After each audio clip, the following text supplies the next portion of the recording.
Hello, everyone, and welcome to Heart and Hand, the Rangers podcast. My name is Cameron Bell. I'm your host for this week. As unfortunately, David can't be here. He's attending a funeral today and couldn't make the recording. However, I have got a superb guest to help me unpack what was a completely disgraceful performance against Queen's Park in the Scottish Cup at Ibrox, and that is his voice is like silk, so I'm hoping that he's going to make what might be an interesting pod just a little bit more listenable, and that's my very good friend, Martyn Ramsey. Yeah, I'll try my best. I usually get wheeled out in terms of disaster. At least we saw some history, I suppose. But yeah, there's a lot to get through, Cameron. Martyn, David and I caught up earlier on today. He wanted to give his tuppence worth in terms of the current situation and also some commentary around the post-match press conference yesterday. We'll jump over to David now and get his thoughts. And joining me now is our very own David Edgar. David, I know due to family circumstances, unfortunately, you couldn't make today, but also keen to get your thoughts on yesterday's unacceptable performance against Queen's Park and our exit out of the Scottish Cup. Yeah, that's the word, Cammy. It's unacceptable. There are some results that are just so big, that are just so humiliating, that there is no way back for it. And this is one of those results. Let's not be coy here. This is the worst result that we've suffered at home in the Scottish Cup ever. It's the first time we've ever gone out to a lower division side at home in the Scottish Cup. And Old Firm managers, not just us, don't survive that, and they shouldn't survive that. The thing is, you could maybe make a case if we were flying in other areas, but we're not. And for me, it's simple. Clement is not going to lead us to domestic success. Now, we can limp on to the end of the season if that's the idea, and there'll be some good results and some bad results because that's what he serves up. But let's be honest, bar that bounce when he came in and then sustained for a few months. But since March of last year, Rangers have been poor domestically, up and down, really bad away from home. And a year is a good sample. And the way the team played yesterday, I think, was symptomatic of the issues that we have. We, domestically, before anyone says Europe, different thing. And domestic success is what we need at the moment. But Rangers are easy to play against. We are too reliant on one of our players will do something. We don't appear at times to look particularly coached. And against Queen's Park, what we did was just resort to knocking it wide and lumping it into the box. And as I say, far too often we hope that Cherny or Igaman or Dessers or whoever, Hadji, will do something and that'll be enough to get us over the line. Now, yesterday was a freak result in many ways. I think Rangers had 40 shots and Queen's Park had 1. But all Queen's Park had to do was be defensively solid, and Rangers struggled. And then I think you see in the attitudes of the players, it's not a new thing for Rangers to start games really slow and tepid. We do it constantly, and we let games run away from us away from home. It's a long-standing flaw. And in the final analysis, Cammy, Rangers fans, I think, the vast majority, I'm sure there'll be one or two, but the vast majority don't trust this manager, don't believe he's going to lead us to success. So for me, it's a question of his future. Him being sacked to me is inevitable. Now, the board can wait to the next bad result or the one after that, but all that is going to do is make them look indecisive. They might as well do it now and have a bit of credibility, but they're going to come and ask Rangers supporters for season ticket money in a month. Are they confident of getting it if Phillip Clement is a manager? Because I don't think that it's guaranteed. And that is, to me, why, as I say, I think his time ending soon is inevitable. But I might be totally wrong. But Rangers don't put together consistent runs ever. We have moments, nights, games. There's no overall structure to me that suggests, yes, I can see that this team is on the verge of something special, because this is what it delivers. Some good results, usually in Europe, some bad results, some terrible performances, and mainly kind of average football that's not the most exciting to watch. Yesterday was a particularly bad day.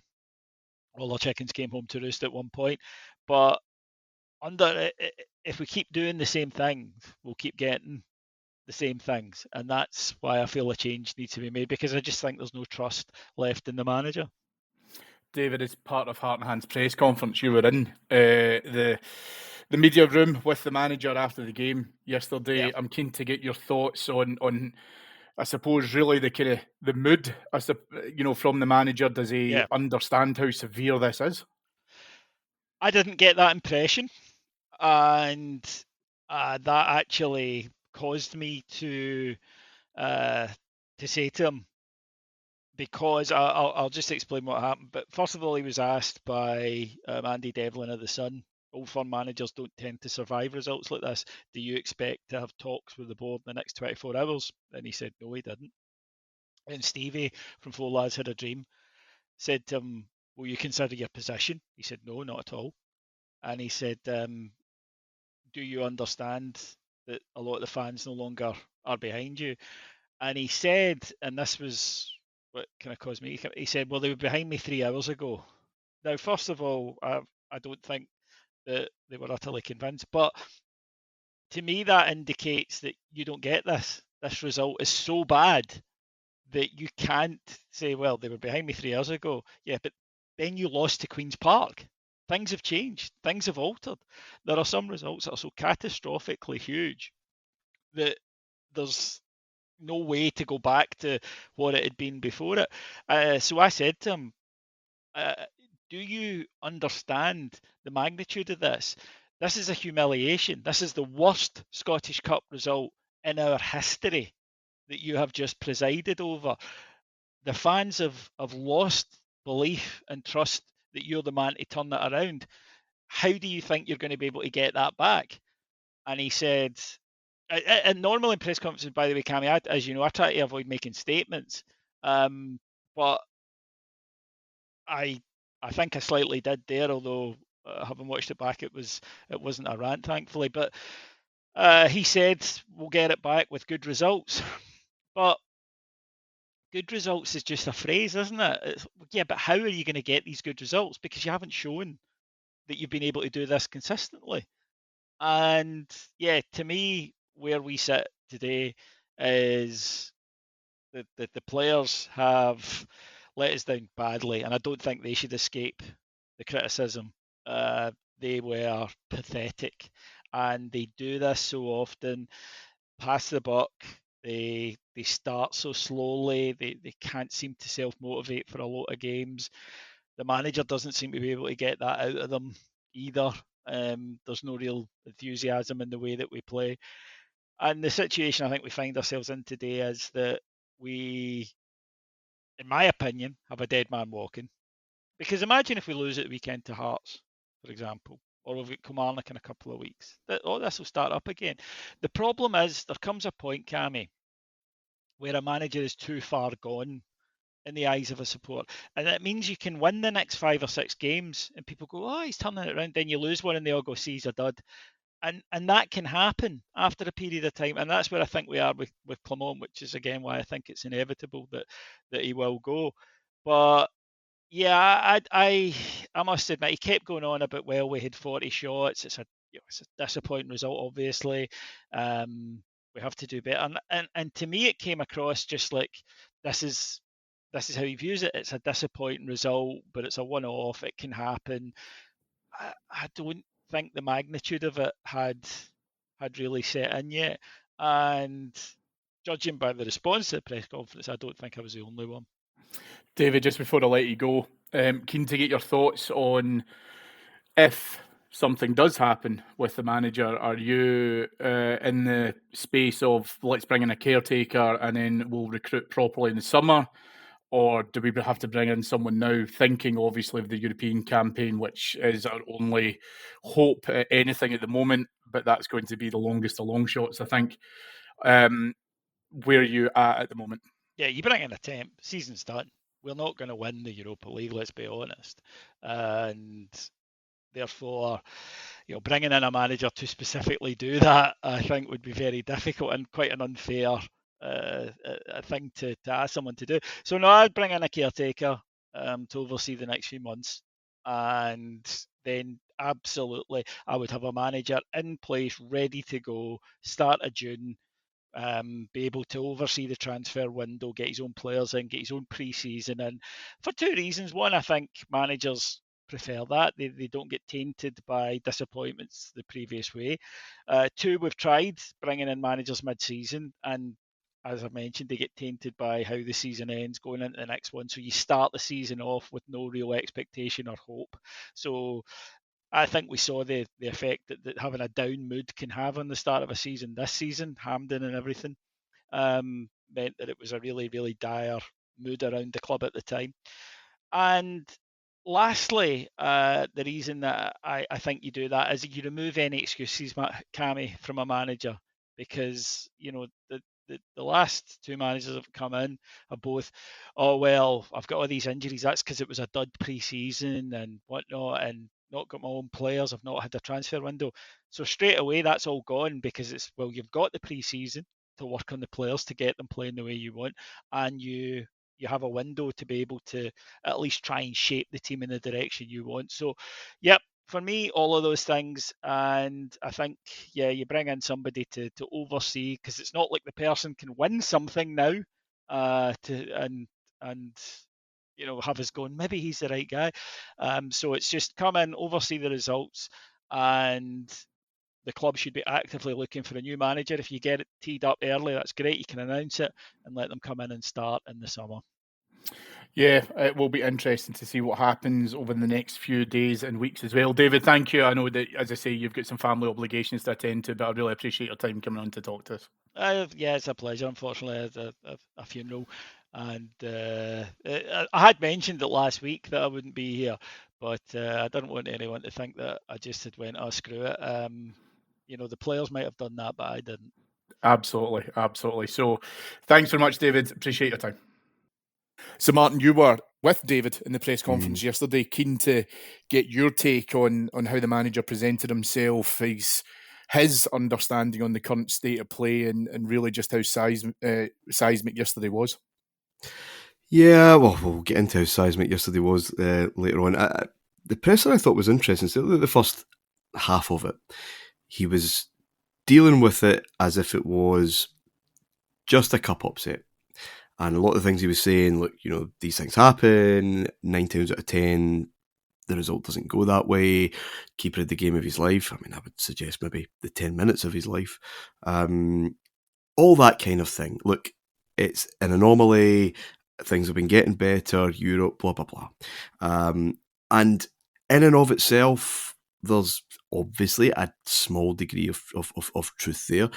Literally that afternoon, we saw the most informed club in the world, possibly, beaten by bottom of the championship Plymouth. So, of course, cup shocks happen. It's the nature of the competition. It's why people still enjoy them and all of that. Where it differs significantly is, of course, the context. Take the Liverpool example for one. Hugely changed the team. Hugely changed the team. Away from home. And more importantly, Arne Slot has a lot of credit in the bank that he can point to and will absorb the shocks that football sometimes can throw up. He is not going to be derailed, you wouldn't have thought, by being knocked out the cup to Plymouth Argyle. His job's not under threat because of what Liverpool fans have seen with their own eyes. The same way that Graham Souness's job was not seriously under threat because of what happened to Hamilton Accies in January 87, because of what fans had seen with their own eyes, still very much in a title race. One cup in the bag against Celtic, all of that stuff. Context is kind of everything. And that is just not the case here. It was a cup shop, yeah, but a historic one. Never have Rangers lost to lower league opposition at home in the Scottish Cup. It was a couple of changes, Cammy, a couple of alterations, but it was a fairly strong, normal Rangers 11. And of course, he does not have that credit with which to absorb this shock. Far from it, in fact. I think the writing in terms of his future was on the wall anyway. This just hastens it in the most spectacular fashion. So he tried to, at least that first half of the presser, deal with this in absolute textbook managerial speak. And then Stevie Clifford and then David had to make that very apparent, that this is not just a cup shock and the full context behind it. Rangers fans have to go to their work and deal with that humiliation. And again, when you're riding high, you can absorb it. It will sting for a wee while, but you can absorb it. And I think the best historical parallel with the result yesterday was Cally Thistle beating Celtic at Parkhead 25 years ago, whenever it was. Celtic stopped 10 in a row, and thought that might be the start of a lot of change. And at that moment in time, it looked very, very different. Rangers back on top immediately, treble. We're going to win the double, miles ahead at that particular point in time, and it's the accumulation of humiliation, Cammy, I think, and this being the most dramatic, the most ridiculous, the most unimaginable, but it's that cumulative effect of Rangers just not hitting the mark time after time after time, which is the real context in which yesterday's performance and result need to be looked at. Yeah, and before anyone thinks that we're going to give the players a bit of a bye, trust me, we won't, because we'll come on to that. As you said, Martyn, it's pretty much a full-strength team, and certainly a team capable of beating a mid-level championship side. However, back to the manager for a second. The thing that I think really struck me when watching the post-match presser yesterday was there was all of the usual sound bites. As you say, we'll talk about tempo and, yes, it's a cup upset and it is, these things happen and blah, blah, blah. And I think that the challenge for me watching that game unfold yesterday was, maybe it's just me and it's the eternal optimist in me, even with 20 minutes to go and you're 1-0 down, you're thinking, very least we'll get an equaliser. We were obviously presented the opportunity with James Tavernier. Did get the penalty on target. I think the keeper made a great save in the back of it. And as you say, he did have a handful of really good saves. I wouldn't necessarily say game of his life. I think we're on the same page with that. Oh, no. But the manager, I feel, and maybe I'm just reading between the lines here, the manager almost feels as if he's untouchable. So I'm by the way, in slight defence of Phillip Clement, I don't think for a single minute he finds what happened yesterday in any way palatable. I think he totally understands that it's unacceptable. I don't think he understands the severity of how much it means, as we've kind of mentioned there. But the things that he's responsible for, Martyn, that element of, we have to be able to try and increase the tempo. And we're going to come on to the players in a minute because they also have to take responsibility for this. But I thought at half-time, he must surely realise that we do have other gears that we can get into. We're being too lackadaisical, and at least at that opportunity, he would take at half-time to remind them of that, to be able to come out. And I was hoping for a strong start to the second half. First 15 minutes, just go out there, do what you know that you can do, what you have shown in sporadic transactional pieces previously. It hasn't been anywhere near consistent. He made the substitutions, and I'm going to be honest with you, I don't really give him credit for that, because I think that there was always going to be subs made at halftime regardless. Same way I think there was always going to be subs made in the hour mark. But there was no change. And then you start to dial into, why are we seeing the same issues time and time again? Defensively at corners were a bomb scare. We have been able to get slightly better at corners, but nowhere near enough to use it as an offensive output as we should be doing. The shooting at times was horrendous. And when you start to dial into all of these things and even go at it at a granular level, this is where I think the manager has to take responsibility for this, because we've just seen it so often now that we've either been able to get a result and scrape over the line, or we've dropped points, and it's why where we are within the league campaign. He has to be able to see where this comes into it, but it's almost as if he thinks that he's he's protected in some way. So therefore, he can swallow yesterday because he also knows that he's not going to be given the bullet for it. And yet, his relationship with the fans, as far as I'm concerned now, is, I mean, I thought it was low before. It's lower than I've ever seen it now for a long time with any Rangers manager.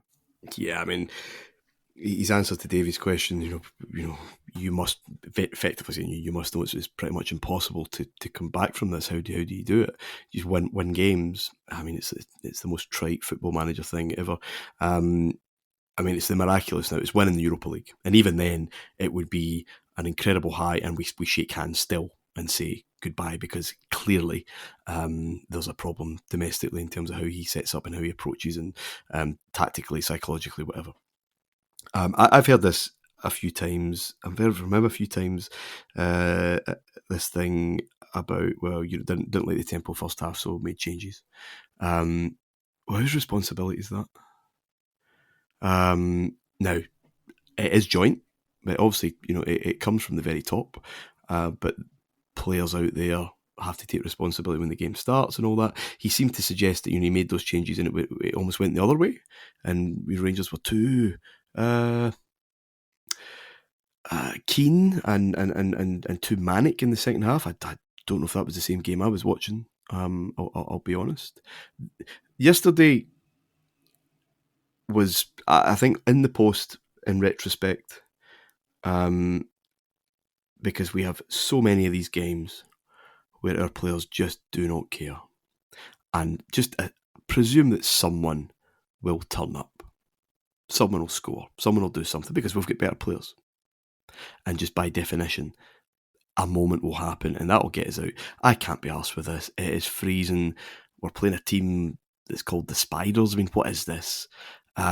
Something will just happen, but it won't be me. Well, they all seem to have that attitude yesterday, that it would be someone else and not them, until, obviously went one behind, and then it did look a bit manic for a bit. That has been a feature of Rangers against poorer teams, usually away from home, obviously this season, where they just aren't up for it, aren't up to it, and aren't willing to do the work that 9 times out of 10 allows better talent to come through. There's no shape. There's no particularly obvious attacking shape anyway that will give you that kind of systematic ballast against the weird and wonderful things that happen in football, because they'll just set up, it's all quite automated, and people know where they are, and everything's very, very well rehearsed and very well coached, because again, it's just someone will do it. Well, that's how it looks anyway to a lay person. So again, some of the things he said just didn't make sense. To what extent he doesn't know or appreciate, I'm not entirely convinced. I think he's just being defiant. I think he's saying, try to play things with a straight bat. Will he fully understand where Rangers fit in, Scottish life, and just how big a seismic shock this is? Possibly not.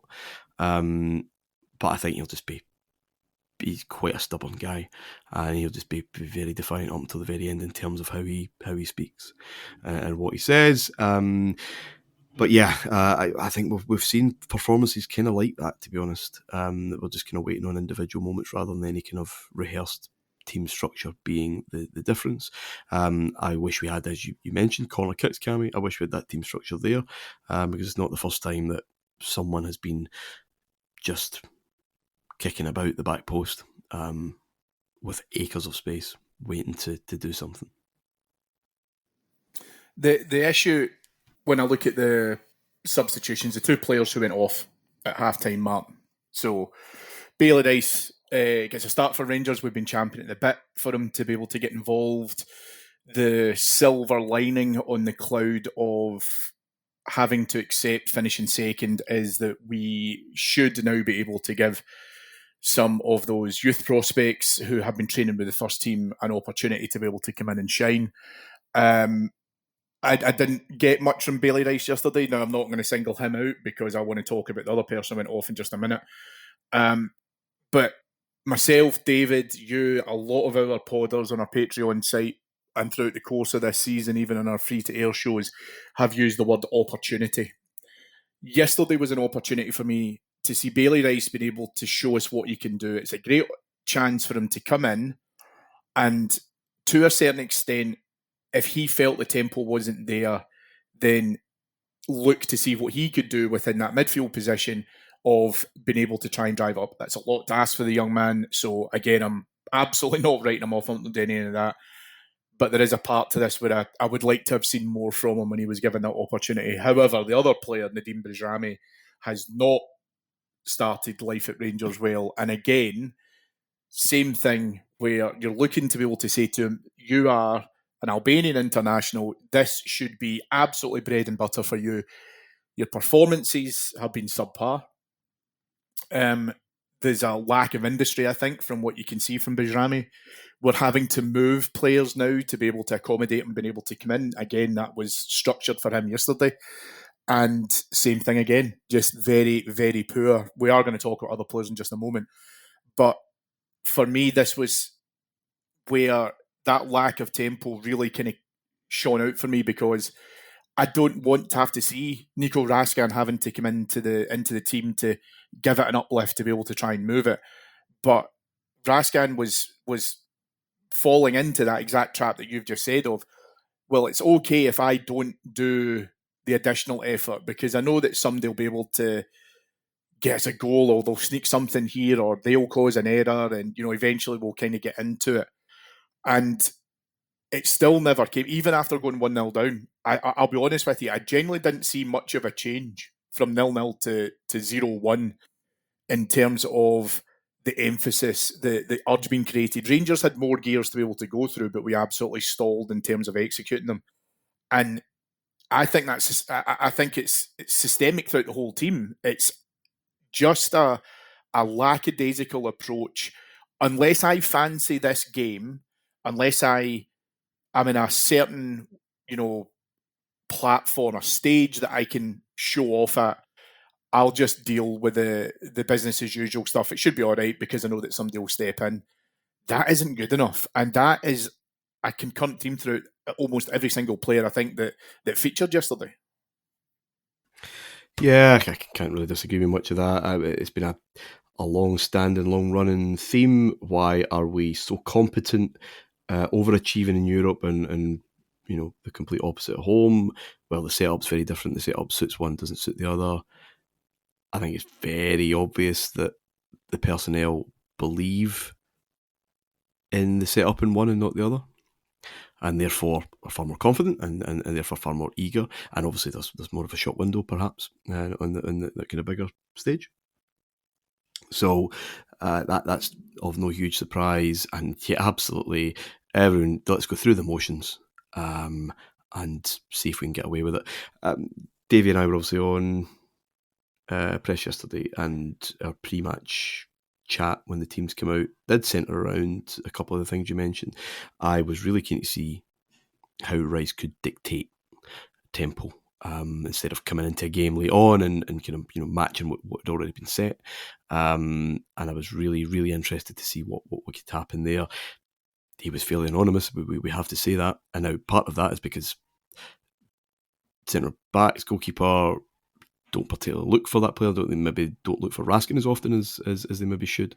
Want to go far longer, far more direct, and he kind of gets negated. However, given the opposition, given it's at home, all the context and all that, I hope that he would stamp his authority and no, give me it, give me the ball, and I will kind of set the tone. That just never happened. And the other issue was Bajrami and Hadji, again in the same team, and not an Old Firm Cup final. It's not Europe. There's just no need for those two really to play together. Igaman, when he is alone up front, looks like a completely different player than when he has someone very, very close to him. And those were David's concerns. I certainly wouldn't have disagreed with that, and that's what kind of came to pass. I guess with all the players you kind of mentioned there, Cammy, and there are plenty more, we can all debate where this Rangers team sits in kind of general quality level, fan feeling. But I don't think there's much debate. This is one of the slowest, if not the slowest, Rangers squad I've ever seen. And anyone pinning their hopes on, I guess, a new guy with fresh ideas, a bit more aggressive style of play, faster, quicker, just ultra energy. Well, I go back to the point I've made several times where we need other players to fit that, in my opinion, because this is so slow. And I don't think we've got many speed merchants, to be honest. We've certainly got few players who can carry a ball. And that's why we're so kind of predictable. Set up well, of course, in other environments. But away from home, when it's everybody's cup final and situations like yesterday when no one could be asked, it's a huge, huge problem. Yeah, and I'm going to come on, as we talked about that, dictating the tempo. We have to obviously talk about the captain's responsibility within that. Now, I will give James Tavernier his due in the fact that he stepped up to take a penalty. I've seen some criticism for it, but listen, it's not as if Tav has been unsuccessful from the spot for us on frequent occasions. It was a good save. If it goes over the bar, like so many of our other shots from distance, then I absolutely would be pointing the finger at James Tavernier. He gets a shot on target. He produces a great save from the keeper. But there's an element to this where I think if you mention being able to get that uplift, being able to try and see how the players react whenever the game is not going their way, there's a big part of this which I think has to go towards James Tavernier. I think he cuts a frustrated figure, which I understand. But you and I grew up on Rangers captains who, and I'm not necessarily saying about let's go back 40 years and let's kick the dressing room doors off, but there just has to be more of an anger, I think, coming from him in the way how this season has unfolded and how we've got to this position. We aren't seeing, for me, enough from him to be able to get that team into a position where it can start to become dominant. Now, he may then, to your point, think, well, we just don't have the players to be able to do this. That's not me. That's on the recruitment. That's you guys coming in, and that's outside of my, influence. But he has to also see if there's players who are just simply ticking a box and they're just simply going through the motions and they think that that's good enough. I don't know how many lessons we've been taught away from home in the league this season for us to be able to learn that, but we learnt it yesterday. I'm happy for us to say, yeah, we were outfought. I don't actually think the game was particularly physical. We know that there's players within that team who prefer ball at feet. They won't go in for aerial challenges. I think at times Nico Raskin has been our biggest aerial threat recently. But the captain has to take the responsibility for then addressing where that is with the players and looking them in the eye and saying, what do you want to get out the course of this season? And for me, there has to be a degree of accountability across the playing squad now as well, where they realise that they've let the entire club and the fans down badly throughout the course of this season. And yet, yesterday just doesn't come as too much of a shock. I wasn't surprised when Queen's Park scored yesterday because it just felt like as if we could have been playing that game for another 90 minutes and we still wouldn't have scored. Whether or not that's a lack of quality or whatever against higher level opposition, I accept, but not yesterday. No, I wasn't overly surprised when they scored either. In fact, I did mention to Josh Barry, who was beside me, just when Queen's Park got their corner. They said, when you're doing your match report, if you want any details on Hamilton Accies or Berwick Rangers, then just let me know, because you might well need them for reference. And then they scored, obviously, just after that. I mean, the Tav thing is kind of well worn. I think he just looks an exhausted man, to be honest, and probably understandably. Listen, Rangers don't need any different players really to get over the hurdle presented to them yesterday. I think that should be self-evident. But this question of leadership continues to dominate. I would have said it umpteen times. We have lacked that on pitch for the best part of pretty much since we came back. You get a bit of McGregor and Davis when they came back, but fading legs, and obviously at the other end of their career, there's only so much you can kind of get from that. And it's not, as stupid as it may seem, it is sometimes in these kind of ridiculous situations. It is when that tempo is a bit slack, people just try to phone it in. Who is saying, get your fucking finger out? This is Rangers. Don't care who the opposition is, blah, blah, blah. Who is digging them up when they start so complacently away from home, as you mentioned, when it is that team's cup final, it's that crowd's cup final. I mean, it's a wee bit old hat, it's a wee bit Rangers dad, but there's definitely something in it. Who on the pitch is changing games? And then, of course, there's the bigger issue of proper Old Firm games, crunch Old Firm games, or away games when it's neck and neck in the league title and all that. Where we desperately do need not just a better quality of leadership, but just a better quality of player who gives faith and gives confidence around the team by their very presence. Because we don't have game changers. We haven't signed a game changer ever since we've been back, in my opinion, really. Certainly not one that can stay fit. Couple in the championship winning season, but we obviously didn't see much of Roof and Hollander after that. But it's a continual problem. It's going to be a continual problem for whoever comes in next. Who do they have on the pitch that can grab a big game by the neck and who can arrest a potential shock, either away from home in the league or in ridiculous cases like yesterday, and say, if you don't waken up, this could be a disaster. We're not going to allow that to happen. Here's what we're going to do, and change things in game, change things in real time. I haven't seen a lot of that at Ibrox for the best part of a decade, and it's an unavoidable problem. I mean, it is. The challenge I would put back to that, however, is whilst I appreciate everything that's kind of gone on within the last 10 years or so, Rangers now, Europa League finalists, we're back into the latter stages of the Europa League. We've always performed well within that tournament, overshot probably our expectations a little bit, which I kind of get. So there should be a draw for players to come here that have the quality, the industry, but I think what we're both talking about is really the gravitas. Someone to be able to come in, and I don't want to get back down to that stage of, the Laudrup or Gascoigne points where you've got a singular player and it's, well, I know that he is a game changer. I know that we can deal with that. But what we need, for me, is an influx of probably 2 or 3 bodies that just raises the quality levels, but also won't accept a lowering of standards dependent on the opposition. We can't continue to fluctuate and, to a certain extent, pick and choose when we want to be able to apply ourselves. And as we said before, but that's throughout the whole squad. There are some outliers, Hamzy Gaman being one, who we know that we can look towards as certainly a very positive player for the future. I think we're all accepting of the fact that if he continues on his trajectory, he won't be at Rangers for too much longer. But that's one. That's the outlier, as I say. We need more to be able to come in at that point. But this also, for me, leads us to the transition that we're talking about just now, where I think a number of these players, a lot of whom played yesterday, should be looked at and said, we're going in different directions now. It's time to go in the summer.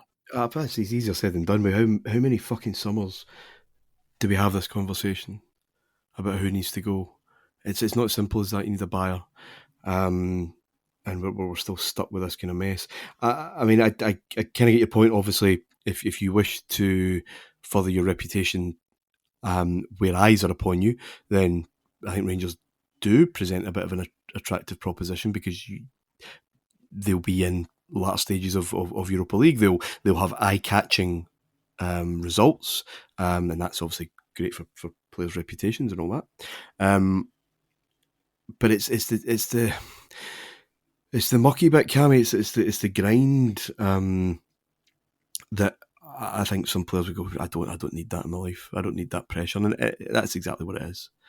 Too often I'm told, of course we should have the squad to beat Kilmarnock or Hearts or Motherwell or whomever. I guess the secret is having the manager and the key players who just remind everyone else that it is just Kilmarnock, and therefore you're better. Here's how we're going to win. Stick to that plan. You'll be absolutely fine. It is just this game. But we know for fact that players who have been and come and gone through the doors over the recent years. Successful Rangers players who will say, but it isn't just Hibs at home, it isn't just whomever, it's the fact that Celtic keep winning. It's the fact that the pressure of playing for Rangers, no, it's not about the opposition, it's about the badge, is too much for the kind of players that we have been able to bring through. And that continues to be a problem. And that's where some players may find, I don't need this in my life, thank you very much. I can earn the same kind of money without that absolute mayhem surrounding every kick I make, every pass I try. And that's where you need I think, as I said millions of times now, the 3 or 4 who really do change the dial, who really bring the group under their wing in real time, and the genuine presence in the dugout that takes overall responsibility, that shields a lot of the players as much as he possibly can from that. And it's the same conversation we had in 2023 and 2 and 18, and how we get away from that is a structural issue, it's a financial issue, it's a wider issue than just who's the next guy, who are we bringing in the summer, I fear. Well, that will kind of bring us on nicely to our kind of final point then, in terms of what the next few months will look like. I know that there's been a lot of clamour for speaking to people and reading things online and social media that, everyone's looking for an announcement to come out in terms of a managerial change very, very quickly. My feeling, if I'm being honest, Martyn, is that, again, relating back to his body language, his answers in the press conference, was that he certainly doesn't feel like he's going anywhere. We know the background in terms of the financial implications, that if we do have to put him on notice and move him out the door, it's going to cost us money. He will, I'm sure, have to begrudgingly accept that if the decision's made on his behalf. However, Rangers have to take into account that we are only really a few weeks away from season ticket renewals, from MyJers renewals, going back out to the fans to be able to ask for money. We know that there is the waiting list, the mythical waiting list for season ticket holders, waiting in the wings to be able to try and come in case anyone doesn't renew. Right now, I think as things stand, if it continues like this and we limp our way along to the close of the season where we are going to finish second, barring major, changes and just horrendous performances from Rangers, second place should be without doubt now. How do we look to be able to try and change it? Is it a caretaker now? Do we give them until the end of the season, but we effectively start the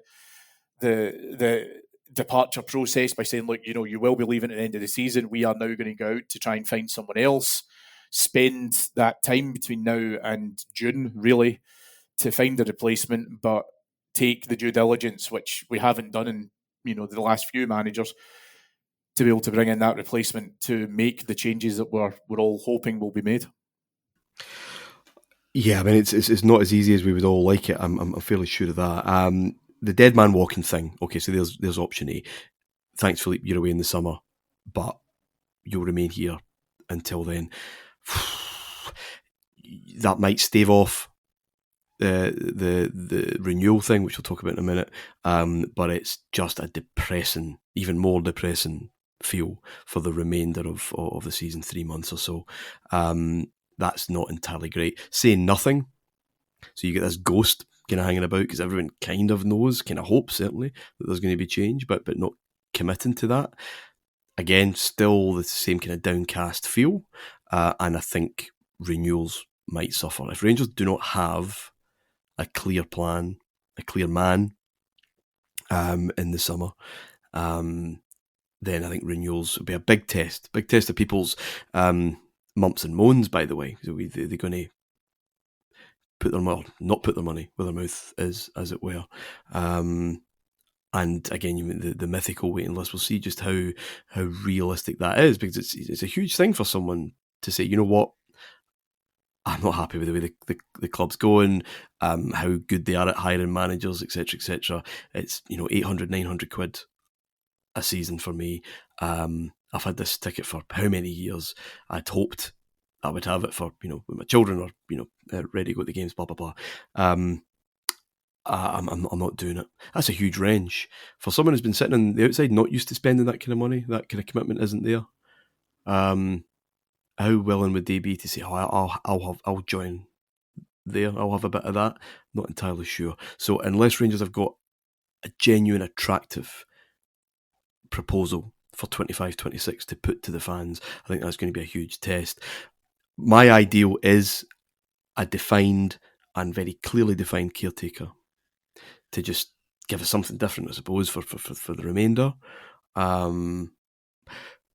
But with the proviso that it's not an addition, they're not getting the job, and a manager actually starting with a fresh and clean slate in the summer. I think that. I don't just think that, but Rangers think it's a footballing thing. The amount that come in and are tarred and are scarred by the absolute shit show that they've been asked to come in and fix. And fans are good for that. Oh, we'll give them time, and you appreciate the coming into a bad squad, blah, blah, blah. Lose twice to Celtic. And don't really do anything else for the rest of the season. It's your fault as well. Don't kid yourself on. So I think managers would be well advised in general in football to start jobs, if possible, in the summer. Unless, Cammy, there is an absolutely overwhelming opportunity that we just simply cannot pass up. Then, yeah, fine. But I think ideally, I'd want the manager coming in that does give a bit of excitement and can just genuinely kickstart with a pre-season own ideas and just isn't scarred by the failures that are absolutely endemic and will be there next week and will be there in April, because these are the players that are around. I do not think this squad is anywhere near up to delivering what the fans want, and therefore I think it's maybe a wee bit unrealistic to suggest a manager will. It can be a lot better, obviously. So yeah, huge decisions to be made on that front. And I think there's a spectrum that we're all on. We're probably on a couple of spectrums, to be honest, but there's a spectrum certainly as to what extent can any one manager make the difference. Can make a difference, obviously. All football managers can. All good managers can. But can we attract the players? Can we afford the players that can allow new ideas, fresh ideas, exciting ideas to actually take root and see the difference for Postecoglou, for example, and what he was able to do at Celtic with 40 million quid over a couple of seasons, and the challenges he's had. Same ideas, same stuff on the whiteboard, same gambit, same bullshit in the media. But if you don't have the tools relative to your opposition, it's great patter, mate, but it's not. It doesn't actually manifest itself in successful football. So that's still the overhanging shadow for me. Others have greater faith in the man, that there is a man out there that can absolutely pick us up and save us. I think there are just bigger, wider problems that need to be addressed soon. But clearly we need a new manager. For me, ideally, take a bit of time and get it in place for the summer.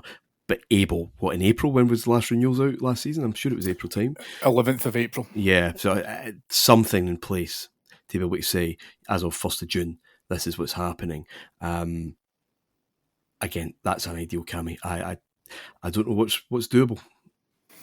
Yeah, and I suppose the only benefit out of all of that is that we've recruited a CEO and a chairman, both of whom, they weren't here 2 years ago, and we've seen this slide, and all of a sudden, they're now dealing with different territory. They accepted their roles when things weren't exactly rosy in the garden to begin with. So my hope is that any thoughts that may have been on the back burner in terms of potential managerial replacements will now start to get actioned. But listen, this is now on to the boards to be able to make the decisions to complete the football review and the the oversight that they wanted to be able to bring in and make any changes that they have to make in terms of how the club is run and where the recommendations are. And, potentially that could happen very much so with the manager. So we will have to wait and see. That will do us for this week's Flagship. Thank you, everyone, for listening. It's probably been tough to listen to, but it's always appreciated as always. Thank you to our producers, Mike Lee and Paul Myers. And thank you, most importantly, to my guest, who, as I say, does get wheeled out when things are not great, but I always enjoy speaking to him. Thank you, Martyn. It's been tough to do, but it's necessary, isn't it? But cheers for having me on, Cammy.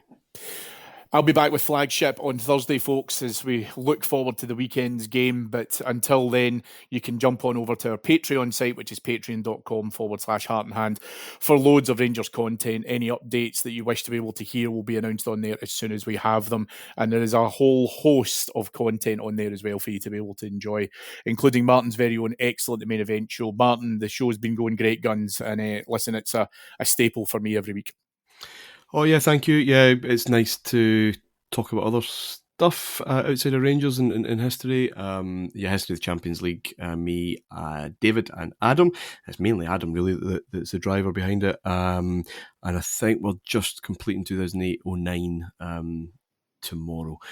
So, yeah, that has been a lot of fun. And it's, obviously the archive's there for anyone who wishes to delve in. Yep, absolutely. David will be back on Flagship duties next week, folks. And as I say, I'll speak to you before the end of the week. Until then, have a great week. We'll hopefully have something to smile about soon. But thanks so much for listening. Bye-bye.